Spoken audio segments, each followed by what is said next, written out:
see. I'm gonna try to.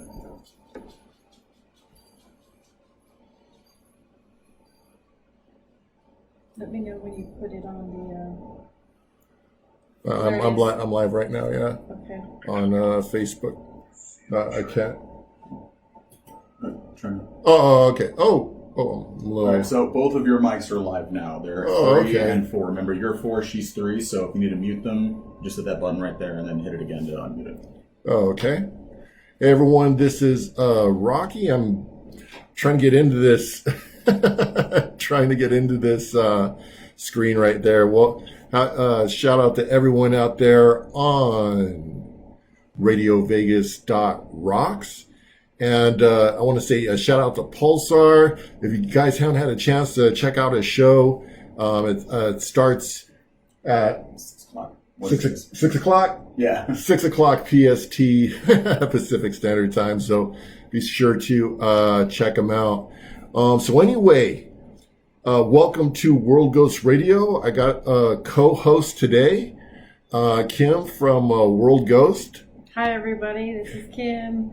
And tonight we are going to be discussing some very interesting and very haunted stuff. I should use my voice of good evening, everybody.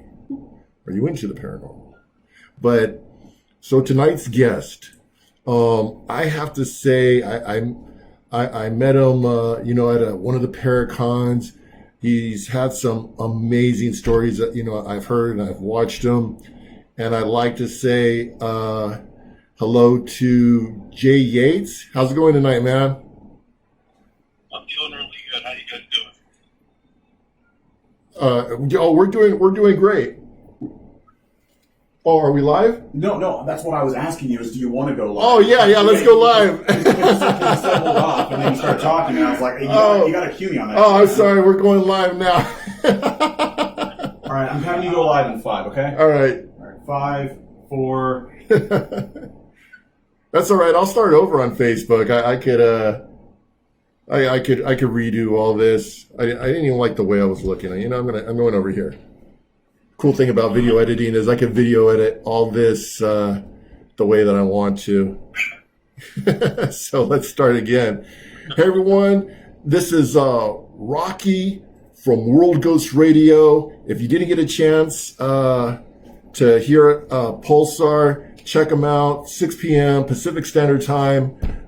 He has a great show, so be sure to do that.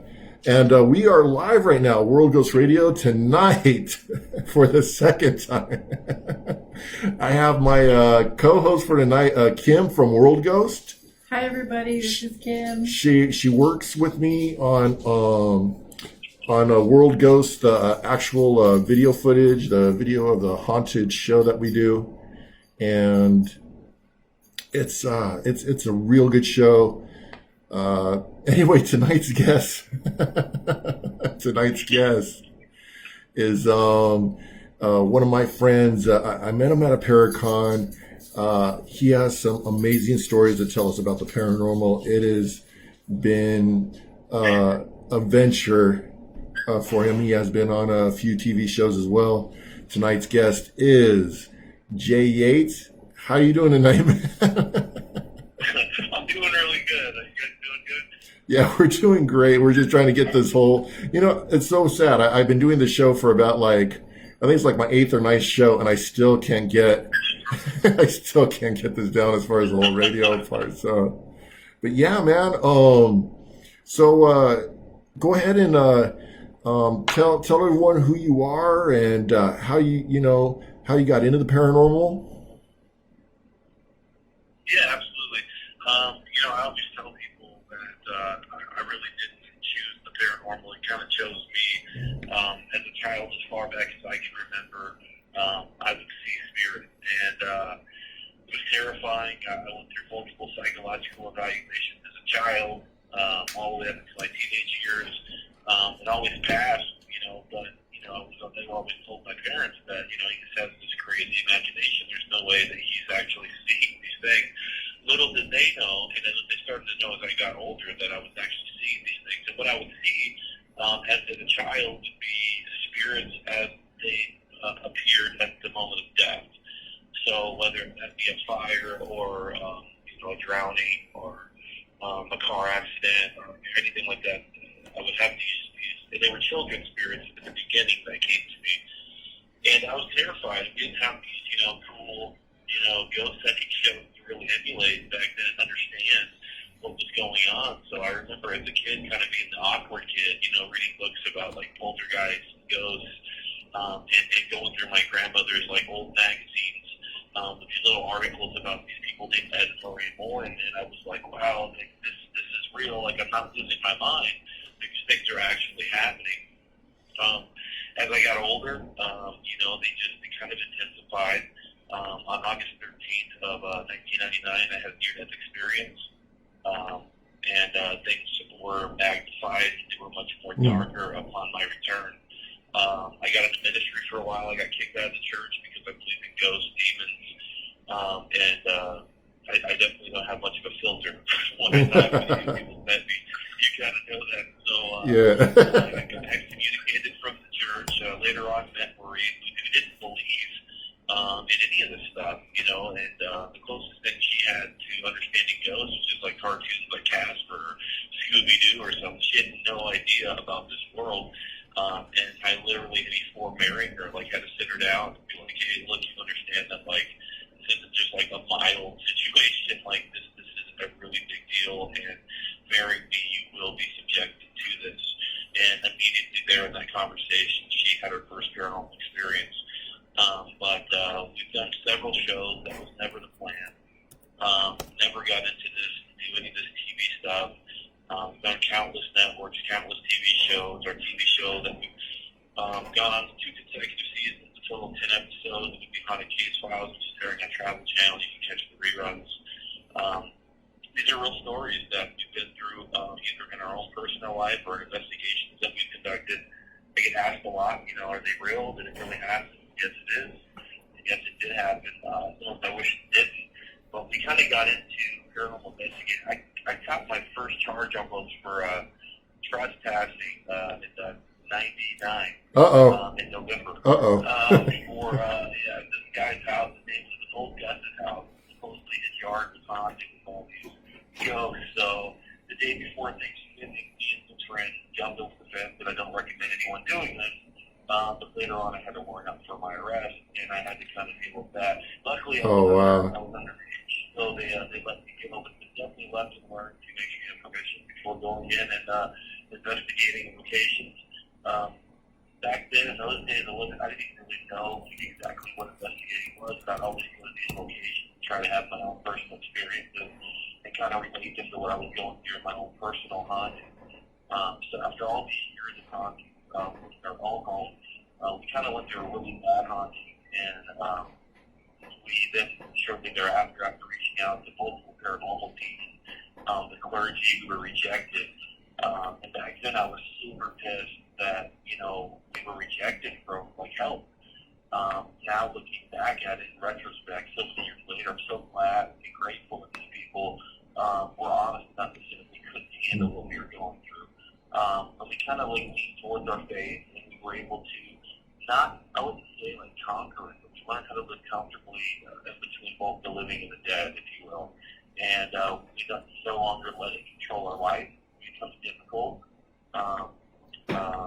The dubbed haunted survivors.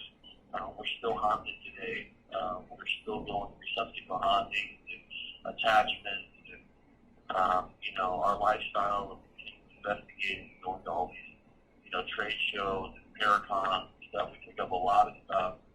We do a lot of investigating still, and these things definitely do attach themselves to myself. And I got my own demons that have been piggybacking me for quite some time. So that's kind of the story in short.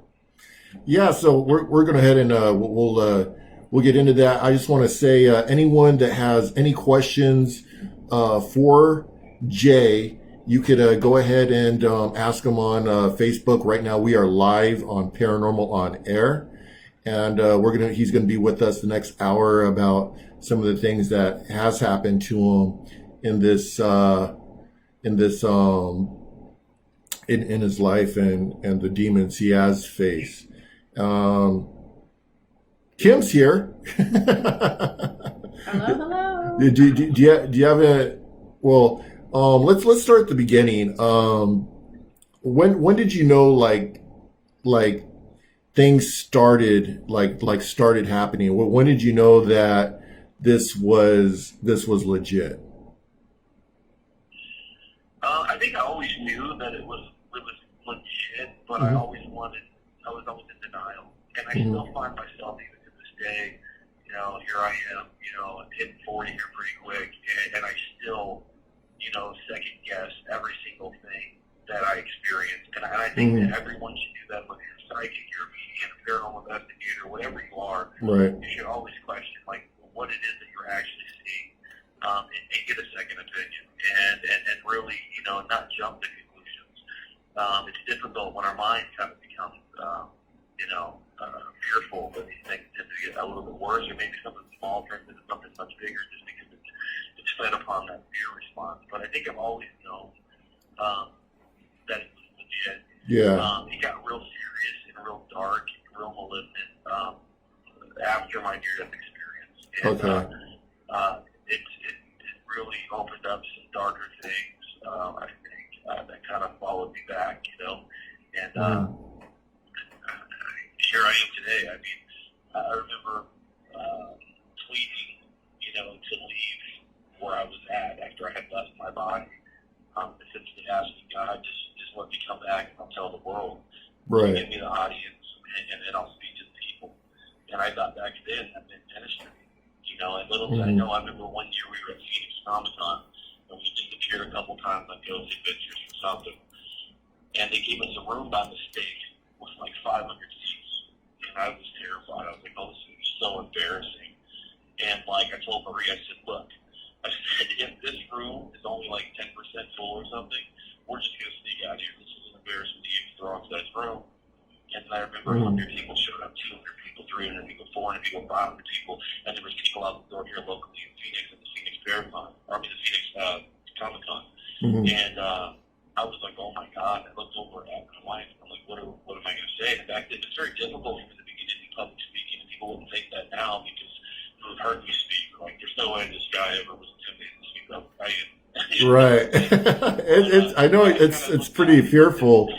Yeah. I look back at Marie and I'm like, what are we going to do? And she said, those are your people. You told God that if he gave you an audience, you'd speak to the people. Those are your people. Go up there and speak to your people. And I remember breaking down crying in front of 500 people.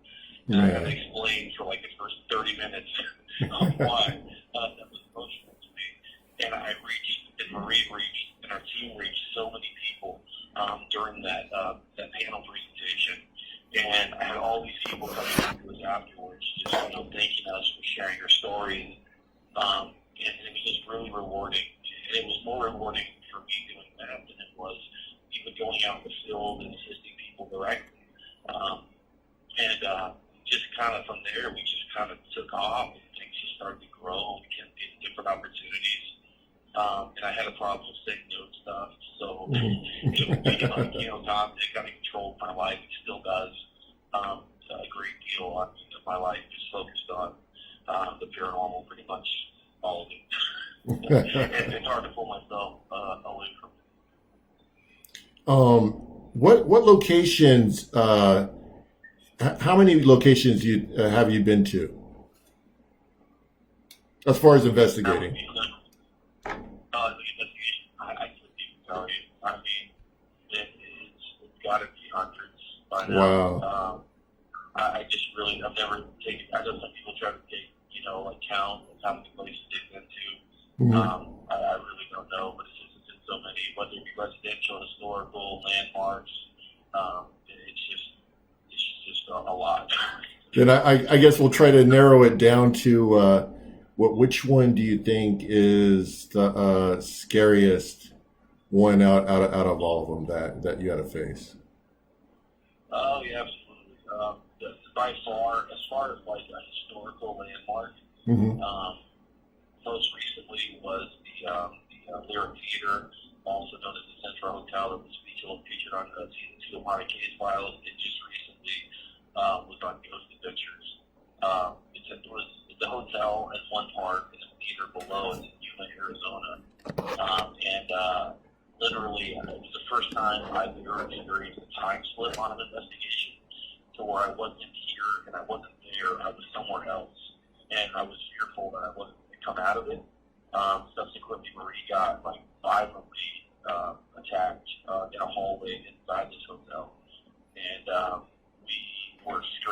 our team who was literally probably, in all honesty, maybe 20 feet away down the hallway. And as loud as we could, they heard nothing at all. They didn't hear anything until we finally got back to the room where everybody was at. And I, came in yelling and screaming at everyone. They're like, what the hell's going on? And I'm like, you guys, I've been yelling for you guys for help. We were completely disoriented. And we found out we had walked into an area that apparently several psychics have claimed that there was like a portal or a doorway that was open. And I had never experienced to that point, so it's kind of terrifying. Yeah. It kind of reminded me a little bit of my death experience, to where I literally felt that like my soul was separating from my body. It's a very difficult thing to process when it's happening. Later on, we went back to review the video footage. There's kids laughing in the background saying, "We got you, we got you." Just a place. Wow. It's difficult for this day for me to go back in there. Just some very underlying dark stuff. There's not too many historical locations where I've been to that are like that dark. And that's just one that sticks out specifically. There is another that we took. I've taken tons of residential cases, and I can deem two to be what I would consider demonic out of all of those. And one of them in particular pretty much destroyed my life, destroyed like everything around me. Every time I would be in contact with people, something horrific would happen in my own life. And one evening I was packing up to go on an investigation in the home. It wasn't so much an investigation as it was we were following our pastor who was performing a second cleansing of the home. Okay. And I experienced a box of business cards being thrown at me when nobody else was in the room. What? Yeah. Oh, Levitation. I've seen levitation a handful of times, but every time I've seen levitation, I've lost. Because, like, for me, it's just, even as much as I've seen, it's just hard to wrap your mind around the fact that something can literally levitate and move, and that you know that no one else did it. And for those of you who experience levitation, you probably you know what I'm talking about. But that was what first started. Shortly thereafter, it started on sound like bowling balls, like hitting my roof in my condo. And I thought maybe there was construction. I went outside. I'm looking around like, what the hell's going on? Yeah. Nothing. And started hearing this electronic male sounding voice, almost like an ovulus, talking in my house and laughing. My wife, everyone heard it, breathed of losing consciousness. And I was on the phone with my pastor, and I was like, hey, what do I need to do? And he's like, well, you have the holy water, you have the prayer, you have this. And I'm like, what the hell are you going to do? So I had this bottle of freaking holy water in my hand. Yeah. And, to me, it's just, I have faith, but water's water, and it's hard for me to wrap my mind around these protection things. And he's like, you need to use that. And I started saying the prayer, and I mentioned the word Jesus. And Marie jumps out from a dead, like, slumber, gets in my face, her teeth are showing. She's talking like a dude. Her voice is completely masculine. She's like, Jesus, who is this Jesus? And I'm like, what the freaking hell, dude? Wow. I mean, literally, things started out to get the hell out of me.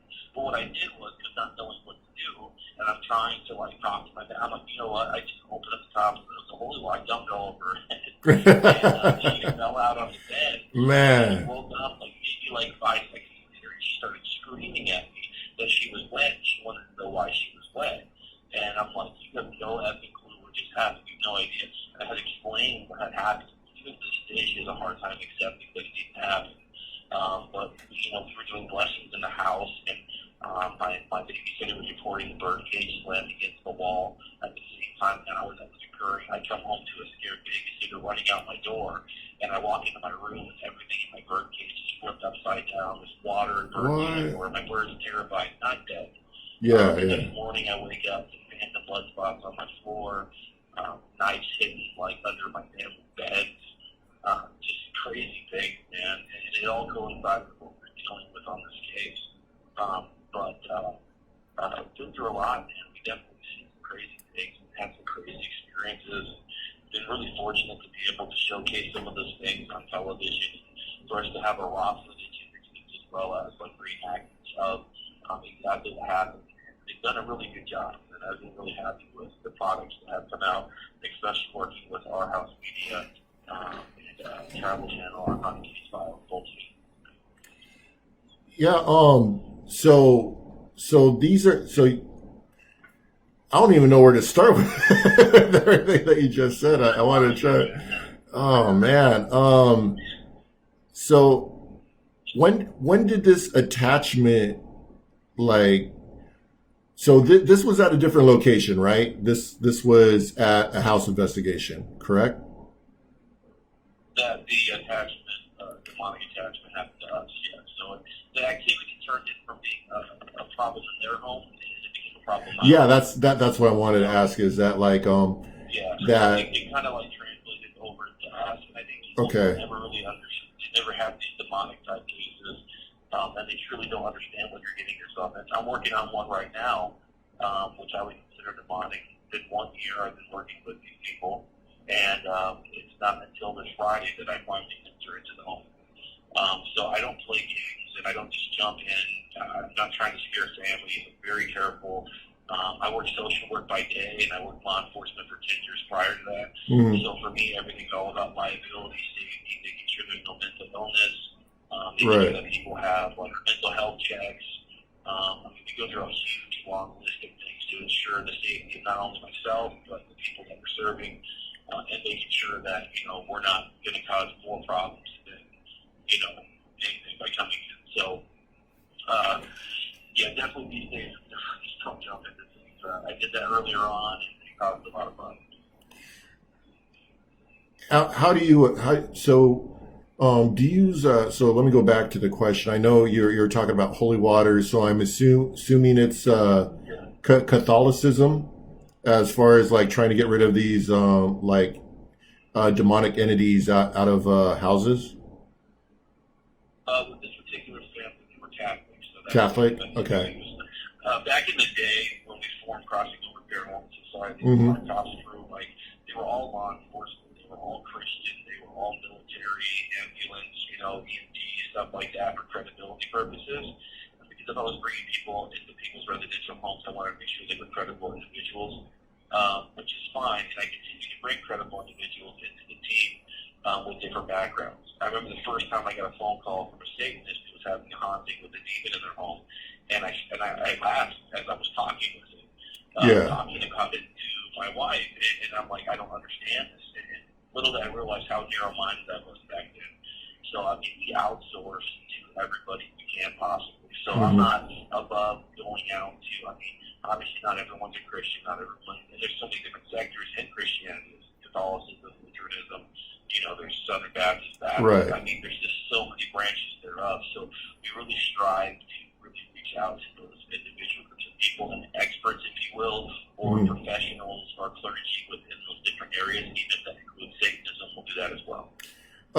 So my next question would be, I'm sorry, when these things started attaching and happening in your home, were you also using like holy water to try to get rid of it, or what sources were you trying to use for protection and cleansing? Essentially for us, and like Marie and I,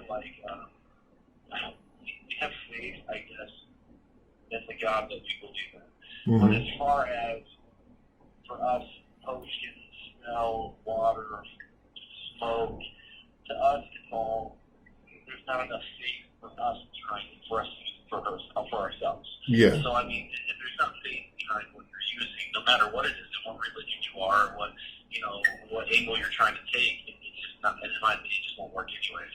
So because we kind of have that absence of faith of these different objects or rituals, we don't use them because to us, it just doesn't work, and because we just don't really have the faith in it ourselves. Now, our clients that we serve have the faith in like the Catholic religion and holy water and frankincense, and we use those things, and then they become very effective to those people because they have faith to support that. For us, definitely have faith, just not so much in some of the waters and whatnot, and the different rituals, if you will. So as far as our protection, I guess it's just having faith that hopefully God's still watching over us going into some of these locations, and we kind of assume all risk. I mean, for me, in the many years I've been doing this, if you play with fire, you're going to get burned. You know what I mean? You can only Yeah, rattle the definitely. cage so much, Definitely. with like a lion before it bites you. We understand that. And we're kind of in a position in our lives right now where we're able to kind of do that. And sometimes, we do, we suffer from that, I think, sometimes, as far as like, having things happen to us in a little more negative spectrum. But we kind of just continue forward. But that's kind of our take on that. No, I've been through it too. I've been through it. It's not fun. It's not fun at all. So I totally understand where you're coming from. Um, do you use any type of like equipment when you do these investigations, or do you just go on the just pure like the evidence that the house has on its own, like for example, stuff being moved or Right. So, I mean, we have pretty much everything you can imagine as far as equipment's concerned. Mhm. None of it I really rely on all that much. What I'm interested in obtaining when I'm out is audio, photography, video, because Right. those three things are physical evidence, and that kind of goes back to my law enforcement background. If I don't have physical evidence and I don't have anything, a light going off for me is really interesting. It may be kind of something to help support some data that you're trying to collect at the location, but it doesn't prove to me that there's a ghost in a house. Right. It doesn't prove that there's some sort of demonic attachment. So for me, really just, and we're not trying to disprove hauntings either, because that can be very damaging to a family. If someone really believes that their house is haunted, then all of a sudden you tell them, oh no, it's not haunted because I was here for 6 hours and I know Yeah. it's not haunted. These people have these hauntings sometimes for 10, 15, 30 plus years. You go into their home, you can't expect within 6 hours to obtain some type of evidence that's going to suggest it is or is not haunted. Now, I remember the first time that I had the smoking gun. I had the photograph, I had the audio, and I had the video, and I showed it to the lady. I was very proud. And I'm like, we got it. And I remember her looking at it going, wow, that's really, really amazing. I'm so glad you did that. And then she said, now what? And I kind of looked at Marie, and I was like, that's a really good freaking question. So, now, Marie and I, we're kind of the now ones. So a lot of times, instead of investigating in depth, like there's a lot of what we call paranormal consultation. Yeah. We just really just sit down and talk with these people. We do lives, feeds, and we just connect with people all over the United States and beyond, and provide them with information that might be helpful, and provide them with suggestions. And if we don't have the answers, we outsource to people who might be able to help them. But we find that's more beneficial than anything, because the reality is we're just going into evidence. You're going to probably get that, well, now what response sometimes. You're really going to want, for example, our case organizer is a previous client. Half of my team are previous clients. We definitely strive to do the best that we can to connect with these individuals. It's never really goodbye with us. We always stay in contact with these people. These people know that they can always reach out to us. And we do our best. It's getting harder, but we do our best to get back with them. And if we can't, then our case organizer kind of gets back to them and kind of gives them some pointers or some suggestions. Have you any worked with any cases that had to do with any type of haunted objects? Yes, yeah, absolutely. And that's another problem that I have as a collector. I am too. I am definitely too. It's the worst addiction, It ever. is. And it started out with a client saying, "I don't want this in my house." That's exactly what happened to me. That's so funny. In the car on the way home, and Bree's like, "You're not taking that to our house." And I'm like, "Yeah, we are taking it to the house. They can't have it at their house." And then she'd be like, "Well, we can't have it at our house either. We got enough going on."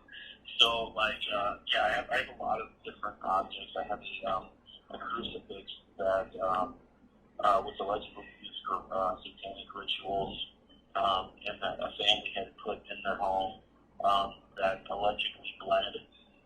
It's been thrown off the wall so many times that it's been glued in multiple spots. Oh my. And they had about 6 Yeah. people come out before us.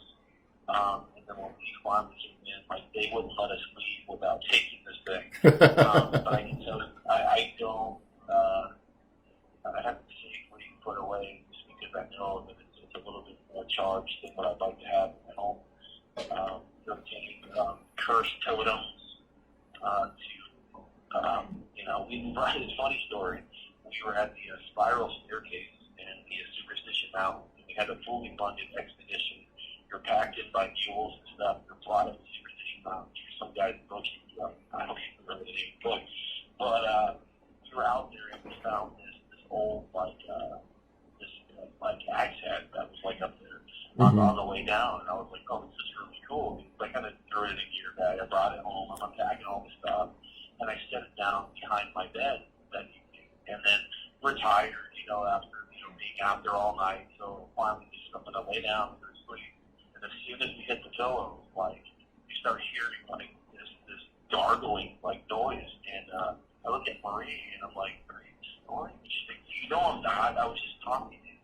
So we just laid there quietly, and there was this male like breathing sound coming from like right behind our head, and like disembodied sounding voice, and we're like, what the hell is going on?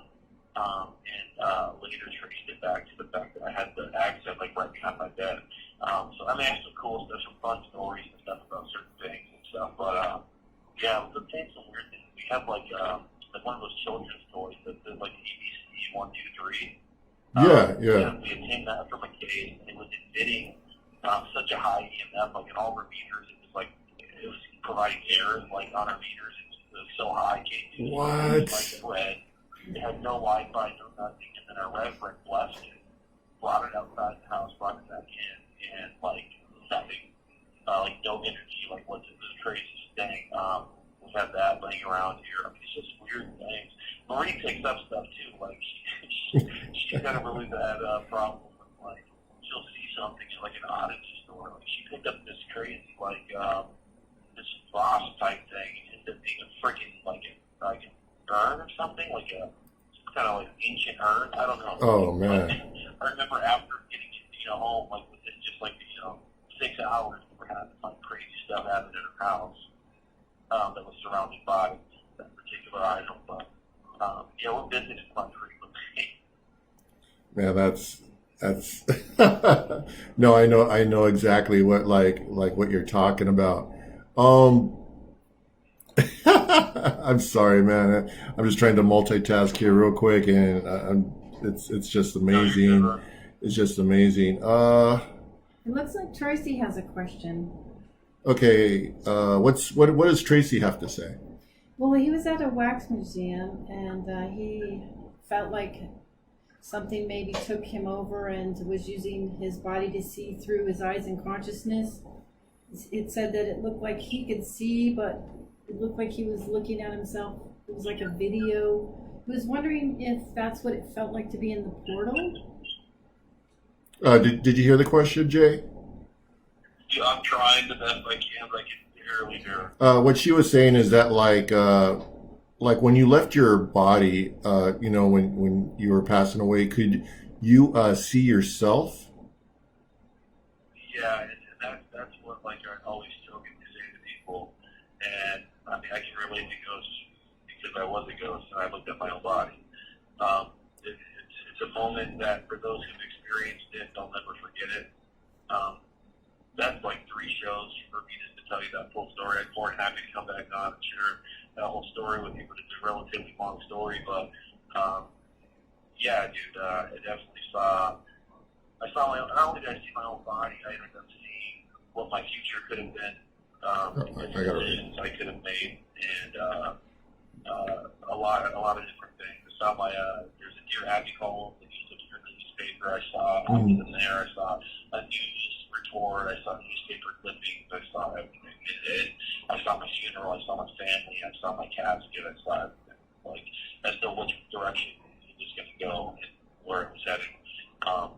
But definitely looking at your body is definitely a tricky situation. It's a huge realization of what's happened. Yeah. You can see why some spirits become lost in that process. Like, do you believe you would have a chance to stay if you wanted to, or? I stayed near my body, and I kind of pleaded with God to kind of come back. Okay. And it was a process of a whole bunch of trials, and I ended up back here. Yeah, it's crazy, man. It was a crazy experience. Man. Definitely a whole other time, a different time of my life. I mean, That was back in '99. Like, I can't even believe how long that was ago. It's crazy. Yeah, it's been what, 20, almost 20 years. Yeah. Yeah. Oh wow, it's August right now too. Huh? It's coming up on the anniversary. That's really ironic too. Wow. Yeah. Yeah. I just wanted to say, sorry to interrupt you, Jay. Just anybody who's on Facebook right now, if you have any questions for Jay Yates, we have them, right here. I'll go ahead and I'll read the question, or Kim will read the question, and we'll we'll shoot them to Jay. So let's Kim, do you have any questions or? Yes, I'm very curious about portals, and I was wondering, can you close a portal once you come across one, or do you know how to do that? Did you hear the question, Jay, or? Oh, I didn't know. I'm sorry. I can hear you. She asked, have you ever came across a portal, and if you were able to close it? I believe that I came across a portal in the Central Hotel in Yuma, Arizona. Mm-hmm. And experienced that time slip. As far as being able to close it, I was just kind of ready to get out of there. So I've definitely been back there since, not to investigate, but to just kind of wrap my head around it, if you will. Yeah. When I was going through it, I was so deeply encompassed within it. I don't think I would have been prepared to try to do something like closing. I don't even know, honestly, before that I initially believed 100% portals until that really happened, to be completely honest and just upfront. Yeah, it was definitely true. You guys haven't seen it. It's a pretty cool episode on Ghost Adventure. I think they call it the Loot Casino episode or something. Okay. And then it's also on Haunted Case Files season 2, and it kind of really dives in. You can see the footage, man. The footage is insane. It's like as raw as you can get. I don't know how they edit it. They drop the F-bomb like every half of a second, I think. Like, but yeah. it's a crazy one. Did you get a chance to see the Morgan City apparition caught on episode 3? I actually did. I'm a fan of Ben Hansen. Ben Hansen was actually out here at one of our locations. At the okay. Factory, the Cycles Factory, recently investigated with us. Good dude. Honestly, out of all the shows that are out there right now, it's definitely one of the more interesting shows, I think, as far as kind of their approach. I did see it.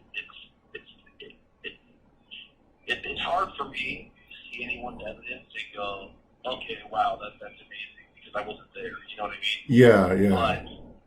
But I assuming that everything was like legit, like that, it was amazing. Like, I was blown away with what I saw. Like, that's great. That's a great catch. I agree. I agree. Kim, go ahead. I do have another question. What is your advice to new people that are just starting out in the ghost hunting field? What is your advice on that? Yeah, what's your advice for people that are starting out as paranormal investigators? Find a cheaper hobby. First off, from the first starting out, understand that this is not a job. This probably won't become your occupation. Don't start searching for a TV show before you start searching for ghosts and researching information. Don't take residential cases. Tag along with teams that are more reputable in your area. Go to ghost hunting events, Paracon, network with other paranormal investigators, and get a better understanding of what you're doing prior to going out there and doing it on your own. And keep an open mind as far as, like, when people give you information, even if you don't necessarily agree with it, it might be something you look back at 6 months from now to where you're like, wow, that could be really helpful in the particular situation you might be in on an investigation at that moment. And don't spend too much money on the ghost hunting stuff. I mean, if you got a camcorder and you got, a method of taking photography and audio, I really think that's all you need to worry about in the beginning. If you get hooked, and then you can start buying all the toys and, getting into all that. But, my biggest advice is stay away from residential cases. Yeah. What's your favorite piece of gear? My favorite piece of gear? Yeah, for investigating. Honestly, man, at this point, like, I hate bringing anything with me. I'm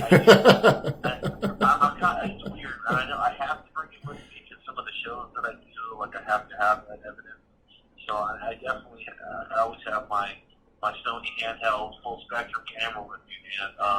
And trying to grab something, hopefully we had something. But I just, these days, man, I just enjoy, I've been very fortunate. Bree and I have been to do a lot of work out at Vulture City. And it's like this giant ghost town. And I enjoy, like, going there specifically and just, like, sitting there and just the things I hear, the things I see when I don't have all these distractions by KG meters and REM pod vibes, obelisks, spirit boxes, and I'm just hearing it, I'm seeing it, I'm experiencing it. That's where I'm at now, but definitely probably like, my video recorder at this point, just so, when I tell these stories, I have something to show people for them to actually believe me and not think I'm nuts. Yeah, that's cool. Do you want to tell us about the Paracon coming up? Oh yeah, tell us about Vulture City. I heard you have some great speakers lined up for Vulture City. Yeah, we do. Some legends, maybe a legend in there too. Yeah. The Paragon's coming on September 27th. It's at Vulture City. Vulture City Mines was featured on Ghost Adventures years ago. This is Vulture City where the Paragon's at, so it's not so much the mine that you're going to be a part of this, you're going to be part of the entire town. I think you identified 14 different buildings that will be part of the ghost hunt during the ghost hunt portion of the Paragon, which is on the 28th of the evening. So that's 14 different locations separated by quite a distance and apart from one another, so we can comfortably have a lot of people there without interference and contamination of everybody else's evidence. But we have some great speakers there. They're going to be there on the 28th. We have Rahkee who's going to be there. I mean, come on. But we have some really great speakers. So we have Sherry, who was previously on Ghost Hunters last season. Mm-hmm. And we have, Eric Knapp coming out. Still from the far East Coast, like the Reeves. We have people coming in like yourself. We have Dave Miller coming in. Shout out to Dave. Shout out to Dave Miller. Mike Casey. Shout out to Mike Casey. But we have so many people from so many different places that we're kind of pulling in, and we didn't want to be like all celebrity content kind of stuff. Like we wanted it to be like legitimate paranormal investigators that like literally have credibility that's been out there investigating. But they're going to be doing lectures, and there's going to be workshops going on as well, which are a little bit more interactive during the day on the 28th. We have quite a few vendors now as well, and we have a whole ghost town by day. So you can pretty much check out the town by day, check out like your favorite spots if you want to hit later on that night. There's going to be food trucks and everything else out there. On the 27th, though, we have a meet and greet where all the special guests are coming in that evening, where you can kind of like sit and chat with us and chill out. You're going to do a shot of Fireball with me, right, Jay? Of course. I was gonna some of the you have investigated Vulture City before, is that right? Oh yeah, we've been out there continuously. What is some stuff that you captured out there at Vulture City? We're about ready to release some of that stuff on the actual Facebook page itself. More recently, like we had an event out there where we did an overnight lockdown, like where people actually stayed in the buildings there overnight. Nice. Like, I tripped over something, and I kind of shout out, JC, like pretty upset. Myself, like an idiot. Yeah. And, oh man. Needless to say, we caught an audio response of somebody that wasn't even in the room that repeated what I said. So eerie, so creepy. But there's a lot of mocking of like people's voices. There's a lot of mocking of people's comments. Actually, I was using one of Dave Miller's applications out there the first time I was there, and he sent me over like one of his apps, and I was like, all right, I'm gonna try this out. And I was near the hanging tree there, where allegedly 18 people were hung to their deaths right in front of the Henry house. So I walk over there with this application going, and I start hearing a woman screaming from this app, which it's like, yeah, it's not gonna happen, right? And then I hear this loud shotgun, like a shotgun, and I'm like, there's no way this can happen. And then it happened again.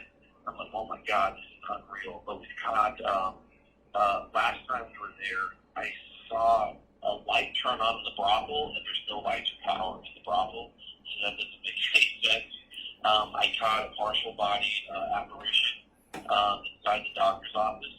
There's a pair of shoes that are in the museum that emit their own energy that you guys will be able to check out there while you're at the Paracon. We've caught shadows, we've caught voices, we've caught movement, just so much. It's pretty crazy, man, and it never disappoints while we're out there. And a lot of it is super intelligent. Like, it will definitely communicate with you. And the more you're acting like yourself, you're just kind of hanging out, the more responsive it is, and the more verbal it is. The brothel is one that is huge with activity. The Ostay House, there was allegedly a ghost hunter that was punched in the face and pushed down the stairs prior to us coming on the property. Now that place is boarded up because oh my God! But you can definitely investigate the stairs leading up to that particular area. But there's just so much. I was doing an investigation there probably a couple of months ago, and I was at the cookhouse where your table's going to be at. It's where all of the special guests will be at. Like I heard a baby crying, like out of nowhere, and it was like unreal. And then it duplicated again and again. And just recently they had added it's called the church house. They just added on the property, and I had just investigated it last weekend, the weekend before, and we didn't know if it was haunted or not. We had no idea. There's like nothing about that church for like, I don't know, like 15 or 20 years after leaving Vulture City. It used to be in Vulture City, and then went up to Wittenberg, which is 15 minutes or so away, and they brought it back just recently. And we had no idea it was haunted, but I wanted to check it out. So we went in, and my team, we were in there, and we were hearing like hymns, like church hymns. So some old ladies singing like church hymns, like in the middle of this room. Wow. So creepy. There's just so many great things. We caught on a flare. We caught someone walking through the town that wasn't there. What? It's just countless, dude. It just goes on and on and on. Yeah, Steve, I will be at the Vulture City Paracon. I will be there. Yeah, I'll definitely be there. That was a reply to Steve Odell. How's it going, Steve? So where can they get the information from for the Paracon? You get all the information at vulturecityparacon.com. So that's vulturecityparacon.com. And you get the ticket information, the whole schedule. You can see our lineup and all their bios. I think we just recently added all the vendors as well. So, and it just kind of gives you a breakdown of the whole event. Like I said, on the 27th, we start the weekend off with the meet and greet. The next day, we go into the vendors, the lectures, the workshops, and then later on that night, head into the ghost hunt. But on vulturecityparacon.com is where you can get all the information. Yeah, definitely. I'm excited. I'm excited. I'm can't wait to go out there. Of course, I love doing spirit communication, and that's my thing. This place does not disappoint, dude. I'll tell you what. And I try to explain to people, like people ask, and I've been to these events, and it's noisy, and there's so many people. Like when I tell you this is a ghost town, like this is the entire town. There is multiple buildings, and there is 14 of them in which you will be able to investigate at this Paracon. the max amount of people that's going to be in each group, I think, work out to about like 7 people. Oh, okay. Not big groups, in smaller groups, and they'll be sharing other buildings next to each other. So you'll be able to like split even that group in half to send 3 or 4 of you to one location, and then leave. You know what I'm saying? So it's just we did everything we could as an investigator, like state of mind, to make sure it was a legitimate experience for everybody, because we wanted everyone to experience it as we have ourselves. That's awesome, man. We're about to wrap it up. AJ, can you let them know where they could get a hold of you? Shoot out your plugs. Yeah. Thanks, man. Absolutely. If anyone's interested in looking at more information about myself or Marie, you can go to yatesfamilyhaunting.com. That's yatesfamilyhaunting.com. It has all of our upcoming events. It has some, footage. It shows our bio and all the things that we've done and whatnot. Also, our team. If you're interested in our team or our investigation, you can go to the Cops Crew. That's the COPS crew.com, where you can request information about investigation, or if you're just having a question, we can answer it either one of the sites. But they will show pretty much every event that we have coming up in the future. But all right, that's awesome, man. Hey, I appreciate you coming on the show and getting a chance to tell me some of your amazing things that happened, man. Thank you so much. not a problem. It's been a pleasure, man. You have a great one. I'll see you still, but less than a couple months. I know. I know. You have a good one, boss. You guys take care of yourself. Thanks for having me on. All right, everybody. That was Jay Yates. It's hard being able to multitask around here. I just want to say thanks for everyone that showed up on Facebook. You could always visit radiovegas.rocks to listen in. I also want to thank my co-host Kim for being on the show today. And next week, same time, same channel, Wednesday, 9 p.m. Pacific Standard Time, we will be here with my next guest, and be there if you dare. Take care, everybody. Good night, everybody.